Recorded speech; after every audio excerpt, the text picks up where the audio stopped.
जय यीशु। नमस्कार।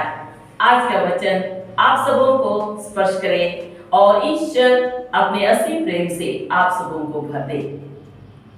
संत योहन का पहला पत्र अध्याय 4 पद संख्या 7-8 में संत योहन कहता है, प्रिय भाइयों, हम एक दूसरे को प्यार करें क्योंकि प्रेम ईश्वर से उत्पन्न होता है। जो प्यार करता है वह ईश्वर की संतान है और ईश्वर को जानता है। जो प्यार नहीं करता वह ईश्वर को नहीं जानता है क्योंकि ईश्वर प्रेम।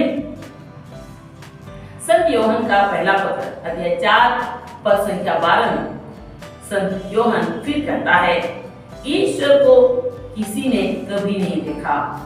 यदि हम एक दूसरे को प्यार करते हैं तो ईश्वर हम में निवास करता है। ईश्वर के प्रति हमारा प्रेम पूर्णता प्राप्त करता है। संत योहन का पहला पत्र अध्याय 4 पद संख्या 20 में फिर संत योहन कहता है कि यदि कोई कहता है मैं ईश्वर को प्यार करता हूं और अपने भाई से बैर करता है तो वह झूठा है। यदि वह अपने भाई को जिसे वह देखता है प्यार नहीं करता तो ईश्वर को जिसने उसे कभी नहीं देखा वह प्यार नहीं कर सकता, वह ईश्वर को प्यार नहीं कर सकता। प्रिय भाई और बहनों, संत योहन प्रभु यीशु का प्रिय शिष्य था। इसलिए संत योहन ने प्रभु यीशु को करीब से जाना। उसने अनुभव किया कि ईश्वर प्रेम है और ईश्वर हम सबों को प्यार करता है। उसने यह भी अनुभव किया कि यदि हम प्रेम में निवास करेंगे, एक दूसरे के साथ प्रेम भाव में रहेंगे तो ईश्वर हमारे बीच में निवास करेगा। इसलिए संत योहन प्रेम के बारे में ज्यादा चर्चा करते हैं। संत योहन का पहला पत्र अध्याय 5 पद संख्या 2 में संत योहन कहता है, इसलिए यदि हम ईश्वर को प्यार करते हैं और उनकी आज्ञाओं का पालन करते हैं तो हमें ईश्वर की संतान को भी प्यार करना चाहिए। संत योहन का सुसमाचार अध्याय 15 पद संख्या 9-10 में प्रभु यीशु ने भी कहा है, तुम मेरे प्रेम में दृढ़ बने रहो। यदि तुम मेरी आज्ञाओं का पालन करोगे तो मेरे प्रेम में दृढ़ बने रहोगे। संत योहन का सुसमाचार अध्याय 15 पद संख्या 17 में प्रभु यीशु ने फिर कहा है, मैं तुम लोगों को आज्ञा देता हूं, तुम एक दूसरे को प्यार करो। इसलिए यदि हम एक दूसरे को प्यार करेंगे, प्रभु की आज्ञा मानकर एक दूसरे को प्यार करेंगे तो हम प्रभु के प्रेम में दृढ़ बने रहेंगे। प्रभु के प्रेम में हम निरंतर आगे बढ़ते जाएंगे। कुरिन्थियों के नाम संत पौलुस का पहला पत्र अध्याय 13 पद संख्या 4-5 में संत पौलुस हमें समझाते हैं कि प्रेम सहनशील और दयालु है। प्रेम न तो ईर्ष्या करता, न तो डींग मारता, न घमंड करता है। प्रेम अशोभनीय बातें नहीं करता। प्रेम अपना स्वार्थ नहीं खोजता। प्रेम न तो झुंझलाता है और न बुराई का लेखा रखता है। रोमियो के नाम संत पौलुस का पत्र अध्याय 13 पद संख्या 10 में फिर संत पौलुस कहता है, प्रेम पड़ोसी के साथ अन्याय नहीं करता। इसलिए जो प्यार करता है वह संहिता के सभी नियमों का पालन करता है।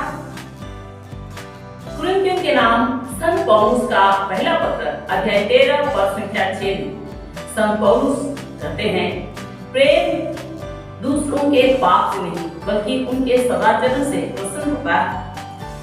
इसलिए मत्ती का सुसमाचार अध्याय 18 पद संख्या 15 से 17 तक में प्रभु यीशु ने भी कहा है, यदि तुम्हारा भाई अपराध करता है तो उसे अकेले में समझाओ।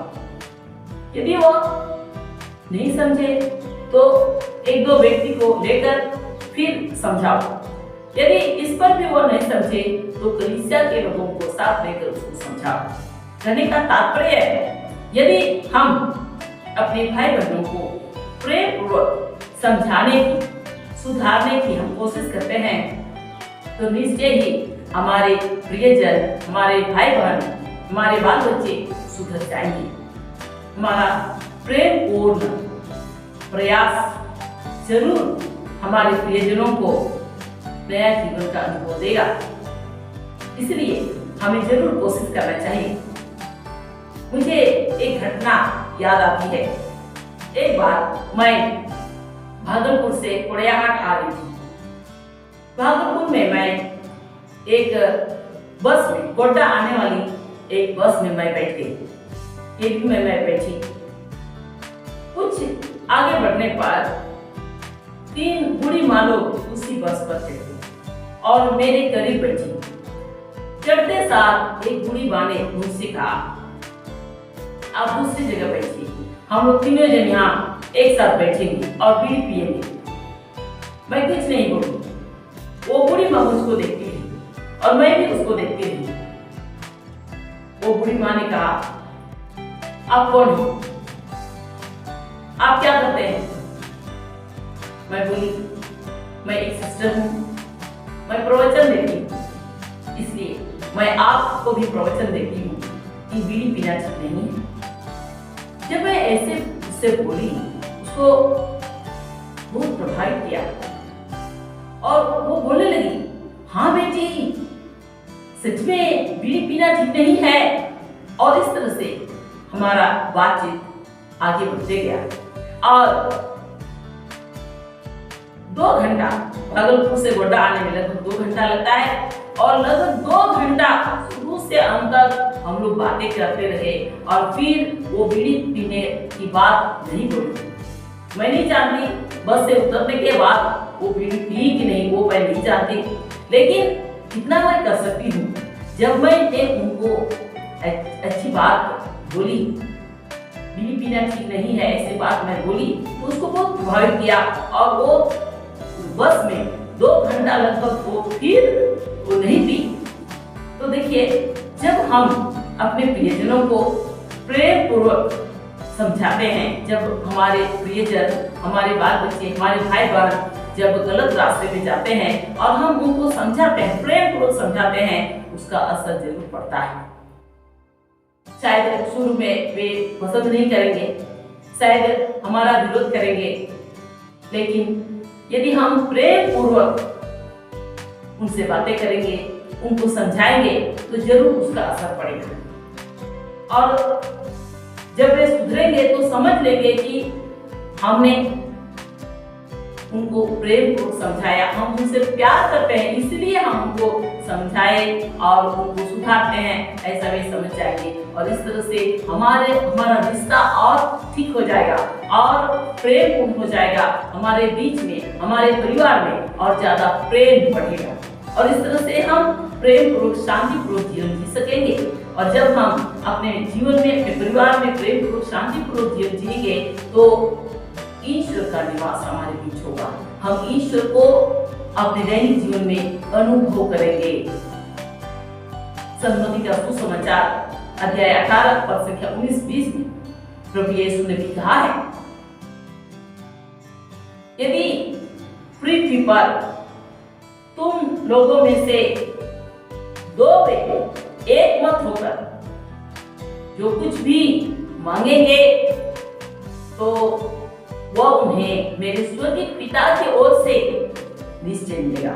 क्योंकि जहां 2 या 3 मेरे नाम पर इकट्ठे हैं, वहां मैं उपस्थित हूँ। प्रिय भाइयों बहनों, जब हम अपने परिवार में या गांव घरों में हम प्रेम पूर्वक, शांति पूर्वक जीवन जीते हैं, तो वहां पर ईश्वर का निवास हमारे बीच होता है।